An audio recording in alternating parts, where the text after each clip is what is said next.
Hi, my name is Jasmine Burton, and welcome to The Ask, where we turn questions into actions. To our listeners and viewers, you guys are in for a treat today because we have the president and CEO, Marisa Calderon from Prosperity Now with us today. How are you doing? I'm doing great. Thank you so much for having me. And thank you so much for joining. I think many of us know your organization as an organization that's been at the forefront of advancing equity in the housing space.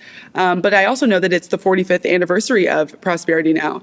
And so while we're around the time of this anniversary, walk me through the work that you all are doing and the importance and the sense of urgency surrounding your work right now. Yeah, thank you. I mean, so it's been 45 years. Yeah. That's a lifetime for some folks. And what we know is that over the course of our existence, the wealth gap has been pretty much the same. Yeah. And so I think in many ways the urgency of our work is that the status quo is it's fierce, it's challenging to change. And that many of the things that we have done as a society, as policymakers, as industry, they really haven't had an appreciable impact on bridging that gap. Mm-hmm. And that means that the urgency to actually address that is now, mm-hmm. that we have to do something different. What we've been doing, nibbling around the edges of working within the structure and the system that exists today, it's actually not making a change. So we have to do something now. It's in our name. Yeah. I know that we're in Chicago, kind of in the excitement and flux of this space. And I did want to give you a moment to kind of talk about what that means to you, what this moment means to you, what it means to your organization to really be here in a historical Democratic National Convention in Chicago right now. Yeah, I would say that for me personally and for us, I think just the sort of hopefulness and optimism that is more recently now part of this political dialogue that is the political season is really encouraging. Mm-hmm. A couple of months ago, just the intractable nature of so much of what has become the problems that we face as a society, it felt just like a heavy burden, something that sits on your chest, right. And the discussion around what can be, what is the future. It's much more optimistic. Mm-hmm. So I'm just really encouraged by the fact that there's enthusiasm, that there are multiple different groups coming together to try and make the future possible, irrespective of what is today. Yeah, it's funny that you mentioned the future because that's been kind of on my mindset a lot and at the forefront of my kind of thoughts. And I know that a lot of your work with Prosperity Now is about the future and specifically helping first-time home buyers with attainable, affordable housing the first time they're looking to buy a home.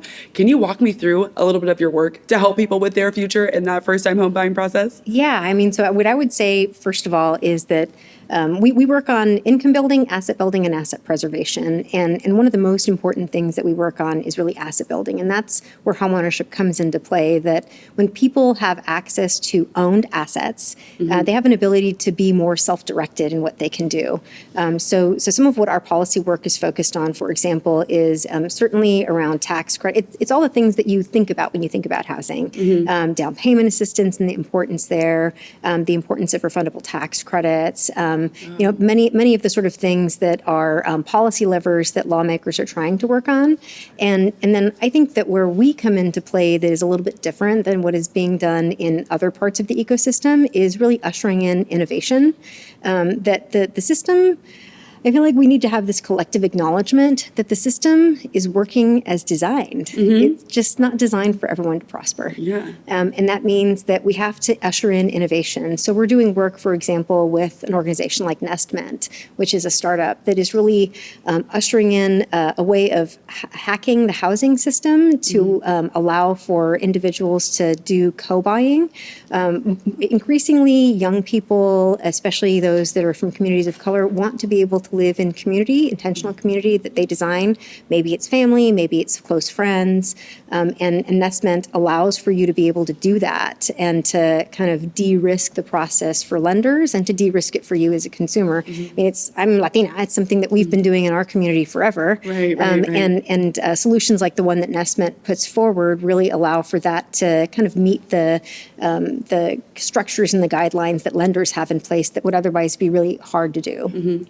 Something I'm hearing about your approach from what you're saying is that it's multi-pronged, whether it be income building and asset building, and all of that kind of helps you usher in innovation.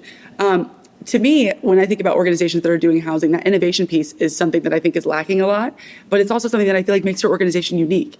When you think about innovation, is that something that's critical to your mission? And if so, why is that piece so important to you? It is critical because what we focus on is really systems and structure change, because we recognize that from the founding of this country, there was a specific way that all of the things that we do economically and otherwise were designed to work, and they were really created from one lens. And it's a lens that doesn't reflect your reality, my reality, the reality of the changing America. And the fact that that reality was narrowly focused on one community means that all the things that are meant for today that were created 50 years ago, 100 years ago or more, they actually don't serve us in the way that they might have served some population in the past.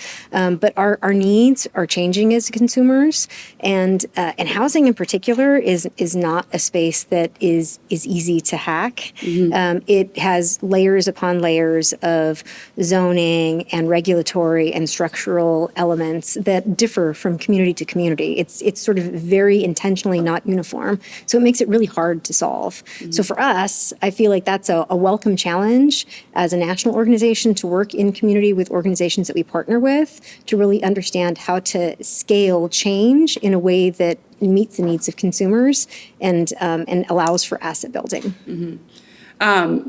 It's so funny because I was familiar with your work and your reputation, but through speaking with you, I completely understand why you're such a trusted advisor in this space, because the breadth of knowledge is just immeasurable. And not only do you do amazing work within your own organization, but you're partnering with other organizations as well, so that you have the largest potential chance of creating large-scale change. And so I admire that. I'm in awe of it in this conversation, but I need to move to my next question as well. I know we were discussing the future, but I want to talk about the current as well. The Biden-Harris administration just announced their plans to address the housing supply and affordable housing crisis with the Housing Supply Action Plan. Yes. Tell me a little bit about how that will influence your work and how it will benefit your work. Yeah, well, I think the one really interesting call out there is around accessory dwelling units, ADUs. Some people think of them as granny flats, the mother-in-law, all of that. And we have a housing crisis in this country, and it's because we have this supply-demand imbalance. So there are more people that want someplace to own or live than there are places for them to live. So one of the things that is not a silver bullet, but like a tool, if you will, in the tool belt is being able to build out ADUs. That could be a garage conversion. It could be adding a unit on the top of your home. It could be something in the back of your yard. And because of that sort of like regulatory and zoning morass, the complexity of like what can't be and what should be based on trying to keep neighborhoods uniform and not diverse, it's hard to untangle that. In places like California, Arizona, here in Illinois, as well as Minnesota, have begun to really affirmatively allow people who own their home to make changes to their own home. Imagine that, being able to change your own property to meet your needs. Imagine that. And in fact, in California, there's been an increase up to 18% of the actual new permits and construction that's happening is around accessory dwelling units. And it's creating additional housing opportunity for people to rent, which creates an earned income stream for the homeowner, which is especially helpful for communities of color. It could create, just lots of other opportunity. In California, particularly, you could actually like annex that unit and have that be a unit that someone could own. So just allowing ourselves to not be mired down in what is right now the system and to think about what could be if only. I think that that's the magic of being able to leverage something like ADU construction and really allowing organizations like ours and others to kind of take up the mandate, take the baton from the existing administration or a future administration and say, like, thank you for allowing the federal subsidy, like what happened in Levittown post-World War II that made for a huge influx of white middle class. Like that needs to happen now for today's upcoming middle class, which is increasingly diverse and young. This is an issue that today's middle class really cares about. I think about myself. I think about so many other people that I'm speaking with. When you think about elections or issues that matter to people or what brings people to the polls, a lot of the times it's the main ones, abortion, reproductive freedom, voting rights. housing is something we care about right now. It's what we're thinking about when we're going to the polls. It's what we're looking at the administration to address, because I think we all are kind of experiencing, high home buyer prices and all of those things. And so it's great to see that this is something that everyone's paying attention to now. Yes, I completely agree. I mean, it's why we work, you mentioned that we work with organizations and we're trying to be innovative. We're working on that whole ADU issue. Thank you for my Apple Watch. I love that. We work to amplify the work of organizations like Casita Coalition that are really unpacking like a playbook for how to rebuild ADUs across geographies, irrespective of whatever the guidelines are. We talked a little bit about the plan through the Biden-Harris administration, but there's so many other things that may be moving through Congress that potential people don't know about, that people should know about, that will be important to their lives. If we're looking through a crystal ball here, is there any legislation that you hope moves through Congress that's currently in there right now? Yeah, I mean, there's some that's in there now, and there's some that is that should be reintroduced. And so, like AHEM, which is I love the fact that there are so many incredibly lengthy bills that have fun acronyms. Right. So that's really focused on appraisal, it's important because that's really what how the asset, the house itself, is determined to be the value of the asset. And so really that would be helpful in making sure the underlying asset is something that is modernized so that there is some effective change to that. If you think about the appraisal industry, it's one that is structured sort of like a guild. If you think about attorneys also were a guild, like back when John Adams was an attorney. So it's time to update that. Yeah. Making some changes to allow for modular units, to leverage the sort of consistency of manufactured housing. So there's a bill in Congress right now around that, and that would allow for a lot of modular to take place so that you don't have to just have like site-built units. They could leverage the sort of standardization of zoning all across the country. There's several others, but I think those two in particular would be helpful. Okay. And then if we think beyond housing to the things that affect a household and affect a household's ability to become and sustain homeownership, I also think about the child tax credit. Okay. Part of what sort of ushers in the potential for someone to be a homeowner tends to be like the desire to be able to like stay fixed and firm in place. Yeah. And some of what undergirds that is like when you grow your family or you have a family. And the fact that it's increasingly expensive to actually afford to have children. Yeah. And some people are just effectively deciding not to because they have to make these unfair trade-offs. It's 263% more expensive now than it was in 1990 to just put your kids in childcare. So Wow. it costs 25% more than rent to put your kids in childcare in every single state, at least that in every single state. So like people are just sort of having to make this false choice between, do I have a safe place to live where I want to live? Or do I have a family? And that doesn't have to be the case. Yeah. So I would love for us as an industry to think, beyond just specifically housing laws, and to think about the things that allow for housing to, home ownership to occur for people, because that also is important. This answer not only helped me learn a lot about housing, but also gave me a new excuse for my parents of why I won't get them grandkids. So this is great. Before I get into my last question, I did hear through the grapevine that Prosperity Now has some big things coming September 4th through September 6th. Yes, that's right. Yeah. Do you want to talk to us a little bit about that? I would love to. So we have our annual marquee event happening at the Marriott. It's a Gaylord property in Maryland, and it's 1,500 people coming together to talk about expressly all of these kinds of issues, and really like what moves and drives us and how to solve some of the problems that feel like they're unsolvable. We've got an incredible lineup, folks like Van Jones, Heather McGee. Wow. Yes. You had me at Van Jones. I had me at Van Jones. Yeah, I mean, we have a pretty baller program, if I do say so.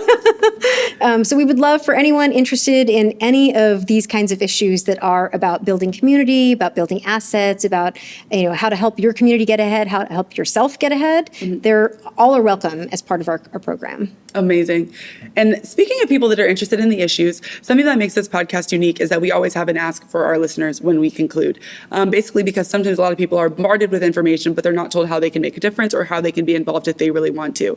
I think from your perspective, what is your ask for listeners? Maybe people that are interested in buying their first home, maybe people that are interested in getting involved in the housing process, tracking legislation. What's your ask for listeners? Yeah, I mean, what I would say is like number one, don't give up hope. Yeah. That there is a path forward. Many people begin when they start thinking about like, is it possible? Could I? Should I? They begin with wondering like, where do I go for that information? And really looking for that trusted advisor as your first stopping point to help you navigate a really, really complex process that you might only ever do once in your life is an important first step. And some of the people or the professions that might be a good starting point, like a realtor is a good starting point. As a former realtor, I'll tell you that a realtor is a good starting point because they can help you navigate a process. A loan officer is a very good starting point because they can tell you like what actually are you qualified to purchase right now and what sort of down payment assistance programs or other programs might be available to you in this neighborhood that you're looking for versus that neighborhood that you might not even have considered. Housing counselors are a really great resource because if you're aspirational and you're not yet positioned to be able to buy a house, they can really get you on a great path, like as a financial coach, to get you positioned with your current profession and your income and assets to accomplish that dream, help you kind of create a plan. It's nice to know that you have to trust someone. I think financial coaches or advisors scare me because although I have great things that matter in my finances, they're going to see how much I spend on shopping and food, and I'm going to get in trouble probably. Sometimes they're going to speak some truth. We all need that. Thank you so much for coming. I know that you have an extremely busy schedule in Chicago with all things DNC and Democracy House, so thank you for taking the time to come speak with us. Yeah, it's really been my pleasure. Thank you. To all our listeners, please tune into our next episode.